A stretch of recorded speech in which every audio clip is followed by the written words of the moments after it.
As they drew closer now, she saw the poorness of the canoes. Some of them struggled to float. Behind the lead paddlers, the passengers bailed for their lives. No eagle feathers, beads, or red vermilion paint decorated the head men. There were no ribbons or beads on the clothing of the women. The poor rags barely covered them. Omakayas shouted.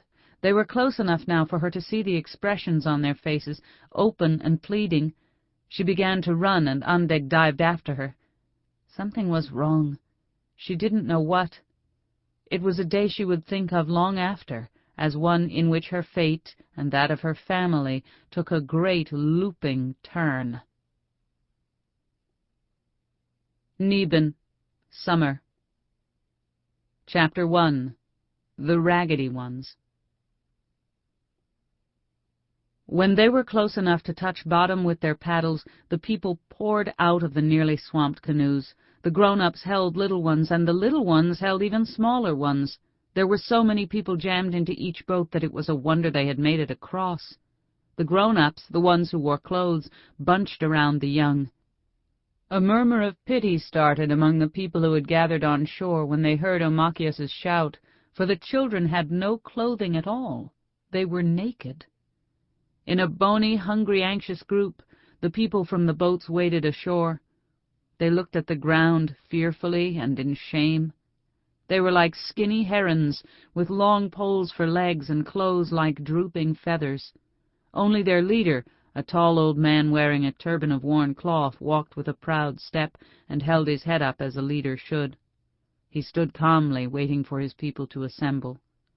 When everyone was ashore and a crowd was gathered expectantly, he raised his thin hand and commanded silence with his eyes. Everyone's attention was directed to him as he spoke. "Brothers and sisters, we are glad to see you. Daga, please, open your hearts to us. We have come from far away."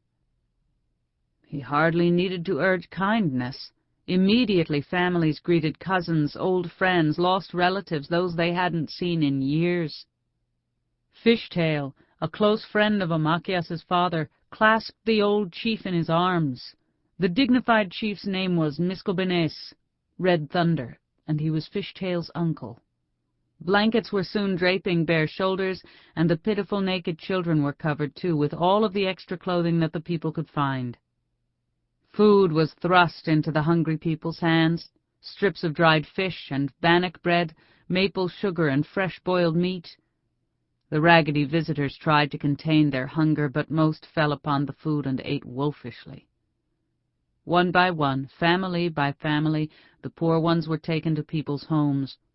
In no time the Jimanan were pulled far up on the beach, and the men were examining the frayed seams and fragile torn stitching of spruce that held the birch bark to the cedar frames. Omakayas saw her grandmother, her sister, and her mother, each leading a child. Her mother's eyes were wide-set and staring with anger, and she muttered explosive words underneath her breath. That was only her way of showing how deeply she was affected. Still, Omakayas steered clear. Her brother Pinch was followed by a tall, skinny boy hastily wrapped in a blanket. He was the son of the leader, Miskobenes, and he was clearly struggling to look dignified. The boy looked back in exhaustion, as if wishing for a place to sit and rest. But seeing Omakayas, he flushed angrily and mustered strength to stagger on ahead. Omakayas turned her attention to a woman who trailed them all. One child clutched her ragged skirt. She carried another terribly thin child on a hip. In the other arm she clutched a baby. The tiny bundle in her arms made no movement and seemed limp, too weak to cry. The memory of her poor baby brother Niwo shortened Omakayas's breath. She jumped after the two, leaving the intrigue of the story of their arrival for later, as well as the angry boy's troubling gaze. Eagerly she approached the woman and asked if she could carry the baby.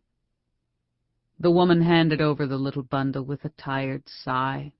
She was so poor that she did not have a cradle board for the baby, or a warm skin bag lined with rabbit fur and moss, or even a trade blanket or piece of cloth from the trader's store.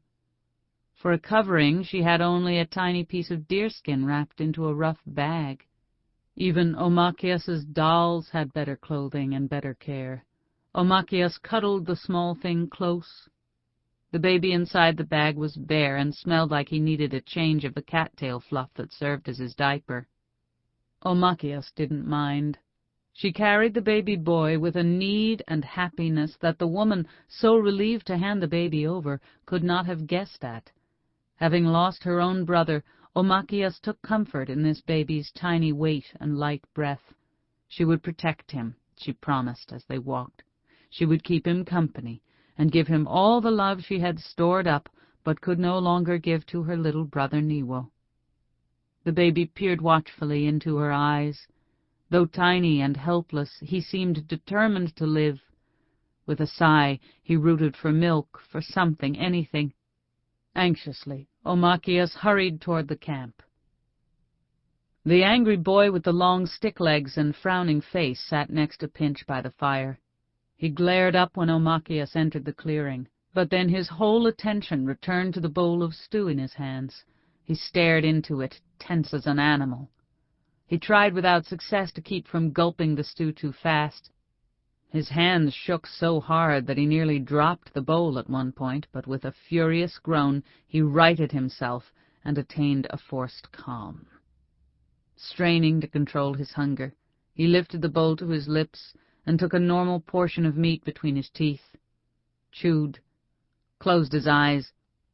When Omakayass saw from beneath one half-shut eyelid the gleam of desperation, she looked away, not fast enough. "What are you staring at?" the boy growled. "Nothing." "Don't even bother with her," said Pinch, delighted to sense an ally with whom he might be able to torment his sister. "She's always staring at people. She's a homely owl." "Wewenigagigidun," said Angeline, throwing an acorn that hit Pinch square on the forehead. She told her brother to speak with care, then commanded him, "Bunia, leave her alone." Omakayass was grateful to her big sister. Still she flushed and turned away. She was embarrassed by her brother's teasing, and also she felt it wrong to witness such hunger in the visitor. She could tell the boy was proud, and it had hurt him to have his ravenous eating observed. Besides that, she was, as usual, mad at Pinch. Sometimes the things he did were so awful that they instantly made her blood hot. At those times she had to run away before she hit him or screamed at him. Luckily, there were the other small children to occupy her immediately. The scrawny little wide-eyed children dove into the food. They ate all they could and even licked one another's faces clean. When there was nothing in sight, they begged for more. At last, their bellies full, they fell asleep right where they sat, clutching some tattered old skins around them. That was when the woman, who ate politely and slowly, sighing with gratitude at each bite, spoke to Omakayass's mother, Yellow Kettle. "This baby is not mine," she said. "We have been running for our lives. The Bwanag wiped out our village. We left our gardens, our food caches, all of our kettles and our moccasinans sitting by the doors. Some people even got left behind in the crazy mess. They were captured. That is why we have nothing. I don't know what happened to this baby's mother and father." Omakayass's eyes filled with burning tears. She held the baby closer and let him go only when Mama, with a cooing lullaby and a cup of warm broth, took the baby to feed. That was how Omakayass gained a brother that day, and a cousin, too, for the angry boy with bold eyes went to live at the camp that included her Auntie Muskrat and Uncle Albert Lepotre, as well as her girl cousins and her father's friend Fishtail. From the first, the baby fascinated Omakayass. He was very different from Niwo, and that was good, said Yellow Kettle, for the baby was his own little person. He had his very own spirit, and shouldn't be confused with the other. She, of course, never said the name of Niwo. Nobody said the names of those who had died. That was because to say their names would attract the spirits of the dead, even bring them back to visit the living. It was better to let even the most loved ones go along on their journey into the next world. Anyway, this